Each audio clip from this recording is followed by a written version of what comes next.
नमस्कार। बौद्धिक केंद्र एंड इंटेलेक्चुअल सेंटर में आप सभी का स्वागत है।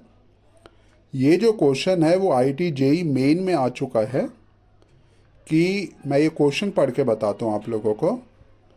Graphical variation of electric field due to a uniformly charge insulating solid sphere of radius R with distance R from the centre O is represented bye.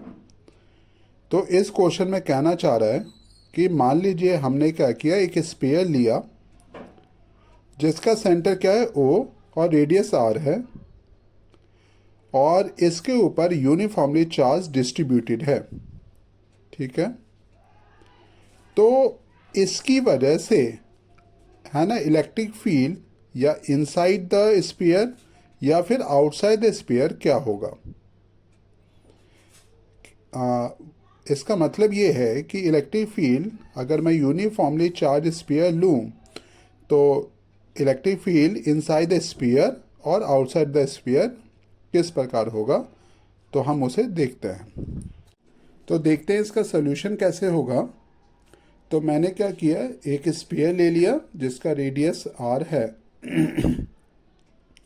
और एक मैंने सरफेस ले लिया आउटसाइड द स्फीयर। ठीक है, तो अब हम देखते हैं कि भाई कि जो इलेक्ट्रिक फील्ड होगा वो क्या होगा, रेडियली आउटवर्ड होगा इस सरफेस के। और ये जो सरफेस है वो डिस्टेंस आर है, मतलब कि सेंटर ऑफ द स्फीयर से।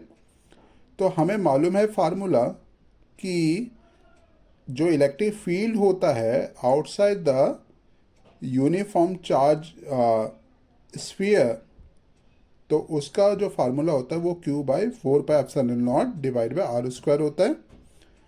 इसका मतलब ठीक है, जो इलेक्ट्रिक फील्ड होगा वो इन्वर्सली प्रोपोर्शनल होगा आर स्क्वायर के।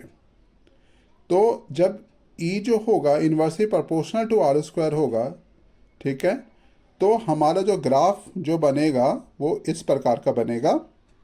ये मैंने मतलब कि यहाँ से R इक्वल टू आर, ठीक है, जब हमारा R इक्वल टू आर के बराबर हो जाएगा उसके बाद जो हमारा इलेक्ट्रिक फील्ड लगेगा वो उसका जो ग्राफ होगा वो इस प्रकार होगा। ये ग्राफ ऐसा क्यों आया, ठीक है, उसका one of the main reason है क्योंकि E जो है इन्वर्सली प्रोपोर्शनल है आर स्क्वायर के। ठीक है, ये सारा चीज़। तो अब हम देखते हैं field at an internal point in A sphere. अगर ये हमारा स्फीयर है जिसका रेडियस आर है, तो और हम क्या लेते हैं, एक सरफेस ले लेते हैं इनसाइड द स्फीयर जो कि सेंटर से आर दूरी पे है। तो हमें मालूम है कि उसका इलेक्ट्रिक फील्ड का जो फार्मूला है वो क्या होता है, Q/4πε0 आर स्क्वायर। ई जो है इसका मीन्स ई डायरेक्टली प्रोपोर्शनल होता है आर के। ठीक है, तो उसका ग्राफ बनेगा, ठीक है, इनसाइड द स्फीयर वो कैसा बनेगा, इस प्रकार का बनेगा। ठीक है, मीन्स जैसे जैसे आर बढ़ेगा, जैसे जैसे आर बढ़ेगा इलेक्ट्रिक फील्ड भी उसी अनुपात में बढ़ेगा, उसी रेशियो में बढ़ता चला जाएगा। ठीक है, तो ये जो ग्राफ है जैसे जैसे आर की दूरी बढ़ती जा रही है वैसे वैसे इलेक्ट्रिक फील्ड की भी क्या हो रही है, दूरी, वो इलेक्ट्रिक फील्ड भी बढ़ता जा रहा है। तो अब बात आती है कि हम मतलब कि इन दोनों ग्राफ को, जो पहले वाला ग्राफ था इलेक्ट्रिक फील्ड आउटसाइड स्फीयर तो इस प्रकार था, और हमने देखा था electric field inside the sphere वो इस प्रकार है। अगर मैं इन दोनों को कंबाइन करूं, ठीक है, तो इस प्रकार का ग्राफ आता है।